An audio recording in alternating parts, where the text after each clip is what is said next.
모든 상황 속에서 주를 찬양할지라.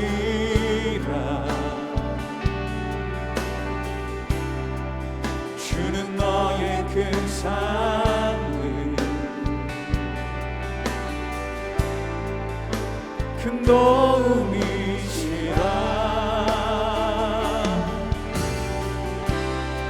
주의 얼굴 구할 때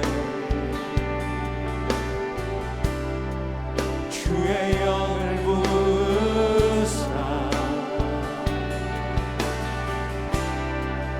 크신 사랑 안에서 주를 보게 하소서.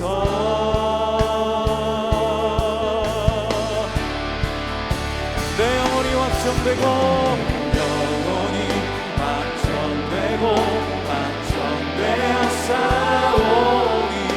믿음에 눈들어 주를 바라봅니다. 내 영혼이 확정되고 확정되었사오니 믿음에 눈들어 주를 바라봅니다.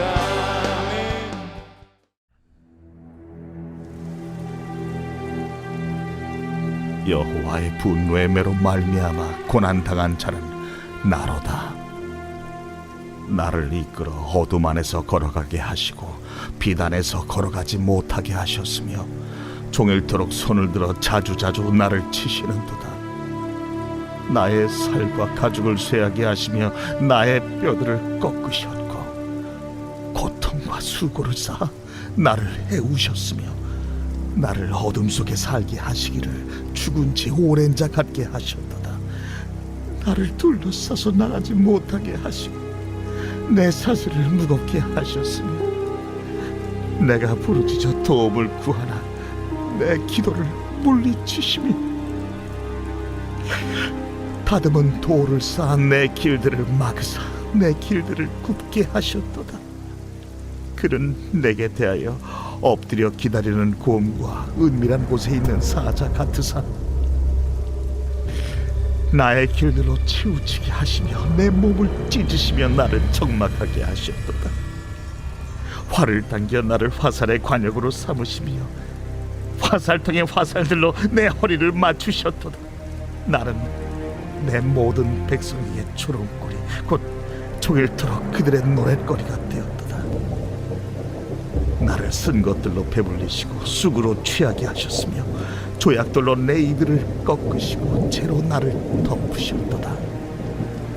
주께서 내 심년이 평강에서 멀리 떠나게 하시니 내가 복을 내어버렸으며 스스로 이르기를 나의 힘과 여호와께 대한 내 소망이 끊어졌다 하였도다. 예레미야 애가는 5개의 시로 구성된 책입니다. 저자로 알려진 예레미야는 멸망한 이스라엘의 상황과 그 안에서 겪게 되는 고통을 시로써 표현해내고 있습니다. 그 속에 1장과 2장은 바벨론에게 망한 예루살렘을 한 여성으로 의인화해서 한 여성의 목소리로 고통을 토해내고 있고 3장에 들어와서는 자신의 목소리로 하나님 앞에 나아가고 있습니다. 이러한 표현의 변화로 예레미야 역시 이 고통 한가운데 있는 사람이라는 걸 드러내고 있습니다. 그런데 잘 이해가 되지 않는 건 예레미야는 하나님을 자신을 고통스럽게 하는 분으로 묘사하고 있다는 겁니다. 1절부터 6절까지의 말씀을 보면 떠오르는 성경이 하나 있는데 1절을 함께 읽어보겠습니다. 여호와의 분노의 매로 말미암아 고난당한 자는 나로다. 여기서 사용하는 매는 목자의 막대기, 지팡이를 지칭하는 말인데 이 단어가 가장 유명하게 사용된 곳은 시편 23편입니다. 시편 23편에서는 이렇게 표현하죠. 내가 사망의 음침한 골짜기를 다닐지라도 해를 두려워하지 않을 것은 주께서 나와 함께 하심이라. 주의 지팡이와 막대기가 나를 안위하시나이다. 재밌는 건 분명 시편 23편에서 이 지팡이는 목자가 양을 사망의 음침한 골짜기로 가지 않을 수 있도록 또한 양들을 공격하는 동물로부터 지켜주는 도구로서 사용되었습니다. 그런데 예레미야 애가에서는 목자의 지팡이가 마음을 안심시키는 보호의 상징에서 정반대로 양을 때리는 공격의 도구로 바뀌어 버리는 거죠. 크리스토퍼 라이트라는 신학자는 이 장면을 이렇게 표현했습니다. 몽둥이를 사용해 자신의 양을 지키는 선한 목자이신 하나님이 그 몽둥이로 자신의 양떼를 후려치는 불량 목자가 되셨다. 이 절을 보면 선한 목자는 양들을 함께 모으고 어두운 곳에서 볕이 좋은 곳으로 이끌어야 하지만 이 목자는 정반대의 행동을 합니다. 3절에서 선한 목자는 자상하게 양들을 보살펴야 하지만 그 손으로 양들을 치고 또 칩니다. 양들을 보호하고 그들의 상처와 다친 곳을 싸매 주기는커녕 이 목자는 그들에게 처참한 상처를 입힙니다. 좋은 목자는 자신의 양들을 위험에서 건져내고 사망의 음침한 골짜기를 통과할 때 이끌어주지만 이 불량 목자는 그들을 가난과 고생으로 둘러싸이게 만들고 흑암과 죽음의 장소에 발이 묶인 채 버려둡니다. 예레미야는 하나님을 이런 불량 목자로 표현하며 항변하고 있는 거죠. 하나님 나한테 왜 이러십니까? 하나님에 대한 원망은 여기서 끝나지 않습니다. 바로 이어서 7절부터는 하나님을 잔인한 간수로 표현하고 있습니다. 7절을 함께 읽어보겠습니다. 나를 둘러싸서 나가지 못하게 하시고 내 사슬을 무겁게 하셨으며. 예레미야는 자신이 갇힌 곳에서 전혀 빠져나갈 수 없는 상황에 놓여 있고 족쇄를 찬 상태가 되었다고 말합니다. 뿐만 아니라 9절에서 다듬은 돌을 쌓아 내 길을 막았다라고 되어 있습니다. 여기서 표현하는 다듬은 돌은 언제든 밀어서 무너뜨릴 수 있는 돌담으로 대충 지어진 게 아니라 아주 정교하게 지어져서 쉽게 무너뜨릴 수 없는 감옥이었다라는 것을 표현합니다. 실제로 이스라엘의 상황이 그러했죠. 바벨론에 의해서 예루살렘에 갇힌 상태에서 그들을 피해 도망갈 수 있는 곳이 없었고 다른 동맹국들이 도와줄 것이라는 소망도 없었습니다. 그런데 여러분, 이러한 예레미야의 항변이 옳은가요? 정말 하나님이 무자비한 분이어서 이스라엘을 바벨론에게 멸망하게 만들었던 걸까요? 우리가 함께 예레미야서를 읽을 때 만나게 되는 하나님은 오히려 너무도 자비하신 하나님이셨습니다. 오랜 시간 기다리시고 계속해서 기회를 주시고 돌이키기를 원하셨던 하나님. 그들이 돌이키기를 원했던 이유는 분명합니다. 그들이 돌아와야 공의의 하나님께서 심판의 손을 거둘 수 있었기 때문입니다. 결국 하나님이 예레미야에게 말씀을 선포하게 하셨던 이유는 패역한 이스라엘을 살리고자 하시는 하나님의 마음이었던 겁니다. 그 메시지를 선포했던 예레미야 역시 이 사실을 모를 리가 없었습니다.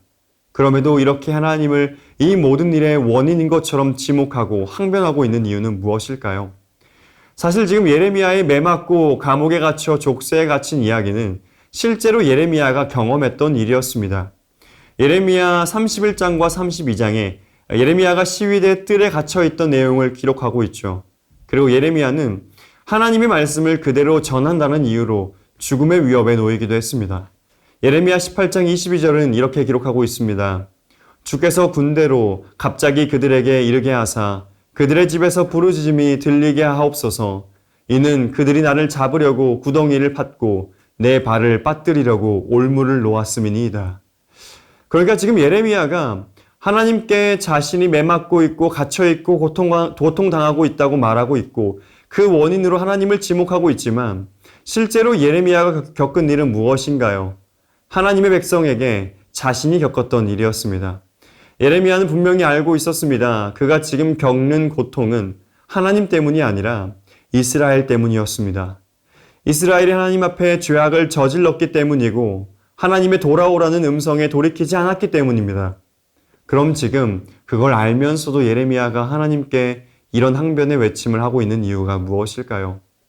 그건 너무도 분명하게 이 모든 상황이 하나님이 허용하신 상황이었기 때문입니다. 여러분, 이스라엘의 죄악 속에 이스라엘을 황폐하게 만든 건 바벨론이었지만 바벨론에게 예루살렘을 넘기신 건 하나님이셨습니다. 하나님이 이스라엘을 그들의 손에 넘기지 않았다면 그 어떤 나라도 하나님 나라의 백성을 무너뜨릴 수가 없습니다. 여기서 무엇을 발견할 수 있나요?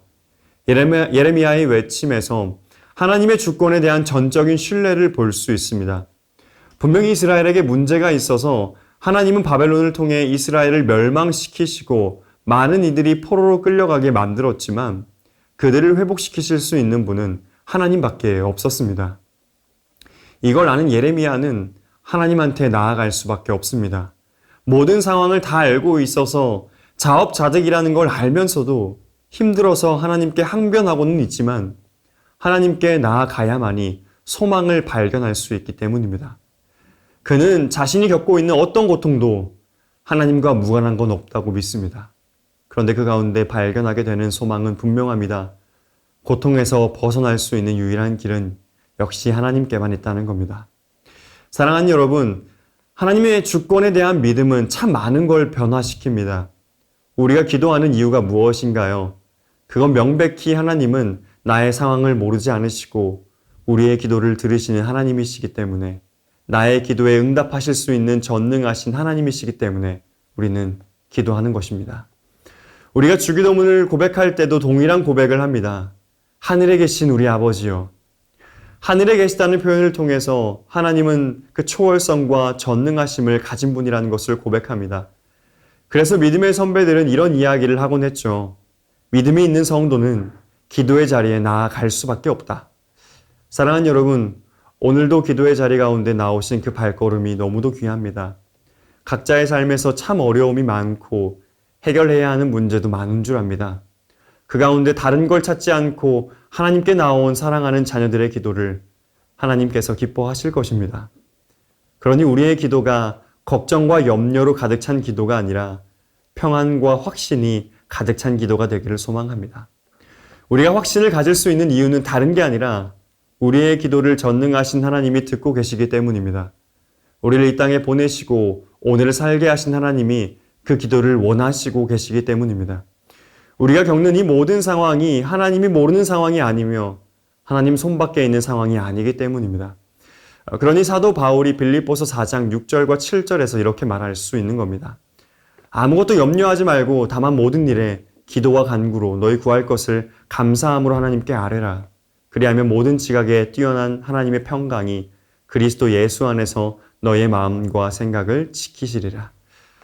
우리가 염려함을 가지고 있더라도 우리가 기도하는 하나님에 대한 신뢰 가운데 나아갈 때 하나님은 세상이 줄 수 없는 평강으로 우리의 마음과 생각을 지켜주실 것입니다. 그러니 우리의 고통의 해답은 기도인 거죠. 그리고 참 감사한 건 사실 하나님이 우리의 기도에 응답하셔야 할 이유는 없습니다. 하나님이 전능하시다 해도 우리의 기도에 신실하실 필요는 없는 거죠. 그런데 주기도문에서 하나님을 이렇게 부릅니다. 하늘에 계신 우리 아버지요.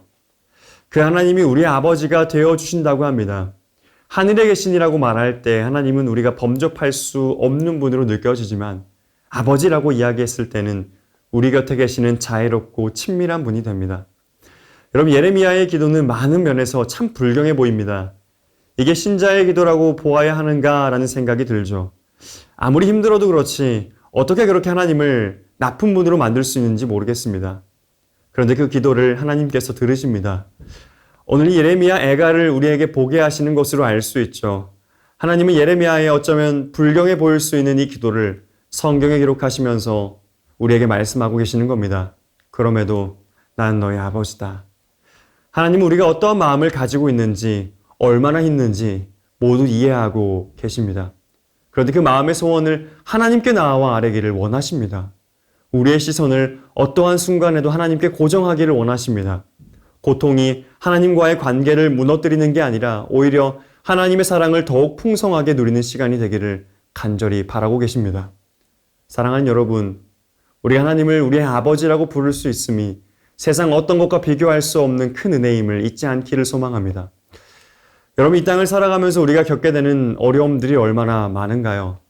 만약 하나님이 없다면 우리는 절망 속에 그저 허우적거릴 수밖에 없었을 겁니다. 그런데 전능하신 하나님이 우리의 아버지가 되어주시기로 한 그 순간부터 당장은 광야와 같은 시간을 보내며 흑암을 지나고 있을지라도 하나님은 소망을 발견하게 하실 겁니다.